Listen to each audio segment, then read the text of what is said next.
यार हमारे गुजरात के अंदर घूमने लायक जगह ही कहाँ है? ये सेंटेंस तो आपने कई बार लगातार सुना होगा, लेकिन आज हम लोग जो है वो इसको रॉन्ग प्रूव करने के लिए जा रहे हैं। हम लोग जा रहे हैं भावनगर से 1 घंटे की दूरी के ऊपर आए हुए एक ऐसे नेशनल पार्क के वहां पे, जहां पे आप लोगों को देखने को मिलेगा 34 किलोमीटर स्क्वायर का बड़ा सा ग्रासलैंड, और इसके अंदर कहीं ना कहीं पे आए हुए ब्लैक बग्स और ढेर सारी वाइल्ड लाइफ। तो मेरे भाई अपनी कुर्सी की पेटी बांध लो और हमारे साथ इस सफर के ऊपर जुड़ने के लिए रेडी हो जाओ। मैं हूं आपका दोस्त दैवत पंड्या, और इस शो जिसका नाम है Safar Sagar by our city and Thrill Blazers का होस्ट।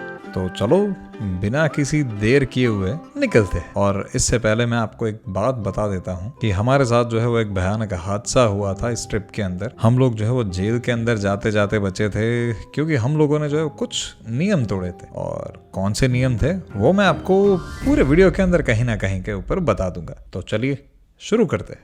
हम लोग जो है वो निकल चुके थे भावनगर से विलावदर जाने के लिए, लेकिन मेरे भाई थोड़ी सी देर क्या हो गई, हम लोग जो है वहाँ पे पहुँचने से बहुत लेट हो गए। और इस पर्टिकुलर जगह की बात ये थी कि इसके इर्द गिर्द और दूसरी कोई भी जगह नहीं है कि जहाँ पे हम लोग जो है वो रुक सके, पूरी की पूरी रात जो है वहाँ पे निकाल सके। इसी के कारण हमारे साथ एक हादसा ये हुआ कि हमें जो है वो कहीं पे भी जो है वो लॉजिंग नहीं मिली।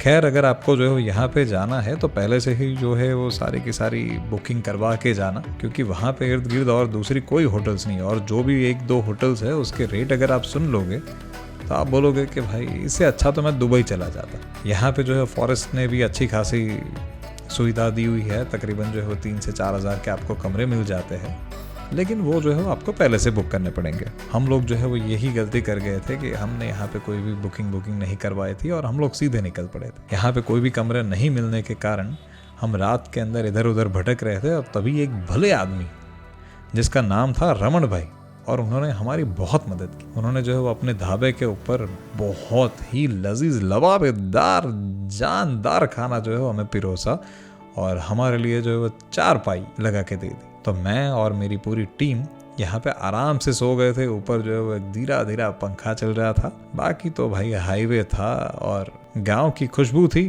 और गाय भैंस बकरी सब कुछ था, लेकिन जो पीछे का जो सनसेट था वो एकदम शानदार था। हम लोग ऐसी ही आश के अंदर सो गए थे कि कल सुबह जल्दी उठना है और सनराइज़ देखना है। सुबह सुबह उठ के जब हमने सनराइज़ देखा तो हमने भाई मान लिया था कि बहुत अच्छा हुआ कि हमें जो है कोई होटल नहीं मिली, ताकि ये हमारे लिए एक नया एक्सपीरियंस था। और हाँ, अभी वक्त था दूसरे दिन ब्लैक बग जाने का। हम लोग निकल पड़े थे वापस ब्लैक बग नेशनल पार्क की ओर। वहाँ पे जैसे ही पहुँचे तब पता चला कि 400 रुपये का गाइड आता है, और उसके साथ साथ 2000 रुपये की ये आपकी जीप सफारी, और उसके बाद 100-150 रुपये सब कुछ ये टैक्स वैक्स मिला के कुल जो है वो टोटल 1000 रुपये हो जाता है। और जितने जितने कैमराज आप लेके जाओगे उतने जो है वो 200 रुपये ऐड होते जाएंगे। हम लोग निकल पड़े थे उसी आश की ओर कि भाई हमें कुछ ना कुछ देखने को मिल जाए। एक ऐसी जगह के ऊपर हम लोग है जो कि है 34 किलोमीटर स्क्वायर का एरिया, और वो भी जो पूरा का पूरा वेटलैंड। जहां तक नजर जाएगी वहां तक जो है वो आपको सिर्फ और सिर्फ गोल्डन ग्रास ही दिखेगी, और गोल्डन ग्रास के बीच में जस्ट इमेजिन दो ऐसे कई सारे सिंग जो है वो दिख रहे हैं। वही जो है वो है ब्लैक बग। मेल जो है वो होंगे ब्लैक, और फीमेल जो है वो होगी गोल्डन। कई बार ऐसा हो जाता है कि जुवेनाइल जो है उसको पहचानना बड़ा मुश्किल हो जाता है। ये पूरे वेटलैंड के अंदर कई सारे जैकल्स है, फॉक्स है, पॉर्क्यूपाइन्स है, ब्लैक बग तो है ही है, और हाँ, नीलगाय की मात्रा बहुत है। अब आपको ये लगेगा कि ये तो जो है वो कहाँ पे आया, और ये आया है हमारे गुजरात के अंदर। एक ऐसा इलाका जहाँ पे जो समंदर का खारा पानी आता है खंभात के आघात से, और ये जो पूरे एरिया को जो ग्रीन करके जाता है। खैर, अभी तो जो है वो मस्त समर चल रहा है, हमारी हालत से आपको पता ही लग रहा होगा। तो ये जो है वो पूरा का पूरा इलाका अभी गोल्डन है। इन सभी के बीच में से ये जाता हुआ जो रास्ता है ना, ये सारे के सारे ऐसे हैं जहाँ पे जो है वो टैंकर पानी छोड़ने जाते हैं, ताकि जितने भी ब्लैक बग है उनको जो है वो आराम से पानी मिल सके। नेशनल पार्क घोषित किया गया है इसे, इतना आसान नहीं होता, इसके रूल्स बड़े भारी कठिन होते हैं। हम जो है वो कहीं पे भी नीचे भी नहीं उतर सकते, और हाँ, जहाँ जहाँ पे ये वॉच टावर है वहाँ पे हम लोग ये सिर्फ और सिर्फ अपनी ये शूटिंग कारीगरी कर सकते हैं। तो कोई भी आपको बोले कि आप जो बिंदास इधर उधर घूम सकते हो, ऐसा बिल्कुल भी नहीं है। लेकिन हाँ, इस नेशनल पार्क के अंदर आप जो है वो अपनी गाड़ी लेके आ सकते हो, और वो भी 400 रुपये के अंदर। तो चलो कुछ ना कुछ मैं देखता हूँ और आप मुझे देखो। हम लोग जो है अंदर जैसे जैसे जाते गए, वहाँ पे जाने के बाद माहौल एकदम थम सा गया। हम लोग एक जगह के ऊपर रुक गए और वहाँ पे दूर दूर तक देखने लगे। जस्ट इमेजिन करो कि पूरा बड़ा सा ग्रासलैंड है, उसके ऊपर सनरेज आ रही है, पूरा ग्रासलैंड जो है वो गोल्डन कलर से रंगा हुआ है। उसके बीच में से आपको कहीं ना कहीं से दो दो सींग नजर आ रहे हैं। ये जो दो सींग नजर आ रहे हैं ना, और एकदम से उनमें से एक ने हमारी ओर देख लिया। यकीन मानो इतना मजा आया कि क्या बोलूं। वही है ब्लैक बग का सारा एक्सपीरियंस। मुझे याद है कि उसने किस हिसाब से हमारे साथ आंख में आंख मिलाई थी, और पीछे से जो है वो चिड़िया, नील गाय, सारे लोग जो है वो अपनी मस्ती के अंदर झूम रहे थे। हम लोग और आगे जाते और ढेर सारे ऐसे छोटे छोटे झुंड जो थे वहाँ पे हमें मिलते गए। लेकिन इसके अंदर एक चीज ध्यान रखना, आपको जो है वो नेशनल पार्क के नीचे कभी नहीं उतर। ब्लैक बग जो है वो क्लास 1 का एनिमल है, तो अगर आपने जो है वो किसी एक आदमी को मार दिया तो उसका शायद आप जो है उसके अंदर बच भी जाओगे। लेकिन अगर आपने जो है वो किसी एक ब्लैक बग को मार दिया तो फिर भाई आपको जो है सलमान खान बनना पड़ेगा, या तो फिर जो है वो जेल जाना पड़ेगा। तो ध्यान रखना, ऐसे ही जो है कोई भी नेशनल पार्क के अंदर नीचे मत उतरना, प्लस शराब का सेवन मत करना, और हाँ, ये कुछ जो है वो वहाँ पे रूल्स होंगे, उन सभी का जो है पालन करना है आपको। और जैसा जैसा आपको गाइड बताता जाए वैसा वैसा ही करना है। हम लोग बहुत ही ज्यादा लकी थे कि हम लोग जो है वो सुबह सुबह की सफारी करने के लिए गए थे। ज्यादातर ब्लैक बग्स जो है वो अर्ली मॉर्निंग ही जो है वो बाहर निकल जाते हैं, और उनका जो है वो छोटा छोटा एक दल होता है, उसी के अंदर वो लोग घूमते रहते हैं।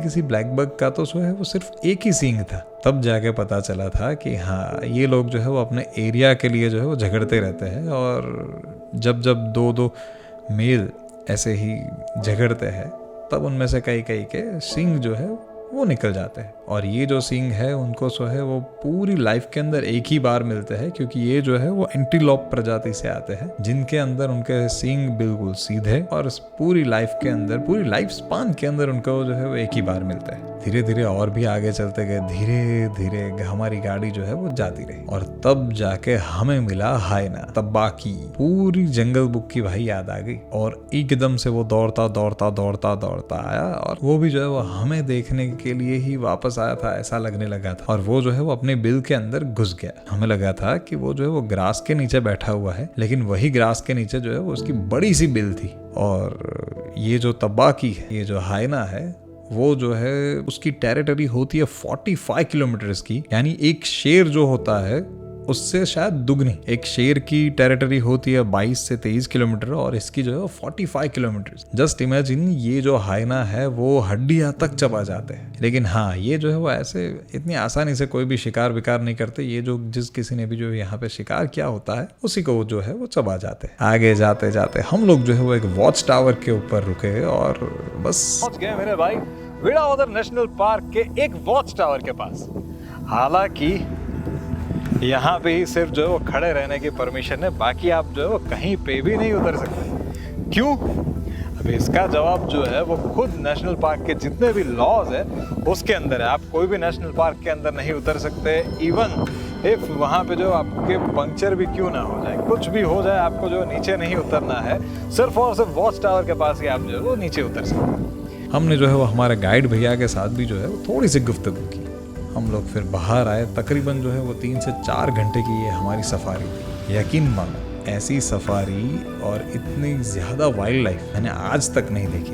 इतने नज़दीक आने वाले एनिमल्स, और पर्टिकुलर ये ब्लैक बग तो जो है वो बहुत ही गभरू किस्म के एनिमल है, लेकिन फिर भी जो है वो ये पता नहीं क्या हुआ क्या नहीं, हमारे साथ उनका एक अजीब सा नाता था। वो नज़दीक आते गए और हम जो है उनका शूटिंग उतारते गए। और यकीन मानिए, एनिमल्स जो है वो आपकी बात भी सुनते हैं। हमारा एक्सपीरियंस तो भाई लाजवाब था, उसके अंदर कोई दो राय नहीं थी। लेकिन अभी भी आपके दिमाग में वही चीज़ है कि भाई वो क्या था जिसके कारण आपको फाइन भरना पड़ा था। थोड़ा सा रुक जाइए, मैं बताऊंगा ना, वीडियो के एंड के अंदर पक्का बता दूंगा। अब बारी है उसकी हिस्ट्री की। वैसे तो ये ग्रासलैंड आपको बिल्कुल साधारण लगेगा, लेकिन अगर इसकी तह तक जाओगे तब जाके पता चलेगा कि यार ये क्या क्या है और इसकी अहमियत क्या है। और उसी इन सभी चीज़ को जो जानने के लिए हम लोग चले गए थे जाहिद भाई के पास। तो आओ चलो उनसे मुलाकात करवाता हूँ। मैं यहाँ पर गाइड के तरीके के काम करता हूँ। ओके। मैं कम से कम यहाँ पर 10 साल से हूँ। तो क्या देखा आपने? वुल्फ हाइना बहुत देखा है। वुल्फ और हाइना और ब्लैक बग तो बहुत देखे। वाह, ब्लैक बग तो हर रोज आपको ऐसे ही देखते हो? ऐसे ही। ओके, तो भाई मैं जो है वो अभी हूँ जाहिद भाई के साथ, और जो कि यहाँ पे काम करते हैं पिछले 10 सालों से।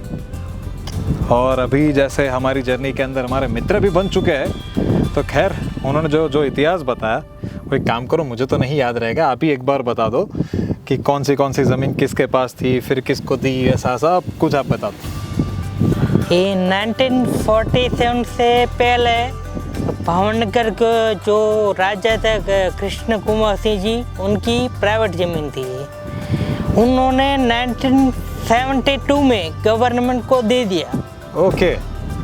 फिर 1976 में एक नेशनल पार्क तरीके डेवलप कर दिया।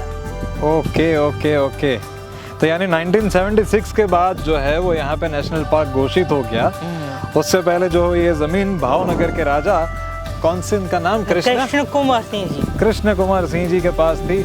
और ये पूरा जो ग्रासलैंड इलाका है वो 34 किलोमीटर स्क्वायर के अंदर फैला हुआ है ना? हाँ। तो खैर हमारी ये जो ट्रिप है वो बहुत ही शानदार तरीके के साथ खत्म हुई, और ऐसी नई ट्रिप्स के लिए आप मिलते रहना, हमें हमारा संपर्क भी करते रहना। लेकिन मेरे भाई अभी भी वो सवाल तो ऐसे का वैसा ही है कि ऐसा क्या हुआ था कि हमें जो है वो सजा भुगतनी पड़ी थी। तो भाई ऐसा था कि हमने जो है वो विदाउट परमिशंस हम लोग उतर गए थे और फोटोग्राफी कर ली थी, और वहाँ पे जो है वो नेशनल पार्क की सरहद लगती थी। तो ऐसी गलती जो है वो आप बिल्कुल भी मत करना, क्योंकि ये जो है बहुत ही संगीन अपराध है और उसका जुर्माना जो है वो 1 लाख रुपए तक भी आ सकता है। तो ऐसा आप बिल्कुल भी मत करना, और गलती से भी मत करना। कभी भी जो नीचे मत उतरना, कभी भी जो है शराब ये सब कुछ सेवन करके नेशनल पार्क के अंदर मत आना, कोई भी बदतमीजी मत करना, और कोई भी एक भी फीस ऐसी मत रखना कि जिसको पे किए बिना आप जो है वो सीधे अंदर चले जाओ। बस ये कुछ चीजें ध्यान रखना। बाकी बहुत ही मजेदार जगह है और हमारे अहमदाबाद, बड़ौदा, सूरत से बहुत ही नजदीक है। तो ऐसे ही जाते रहना। मिलते हैं मेरे दोस्त एक ऐसे ही नए एपिसोड के साथ और एक ऐसी नई जगह के साथ। तब तक के लिए बाय बाय।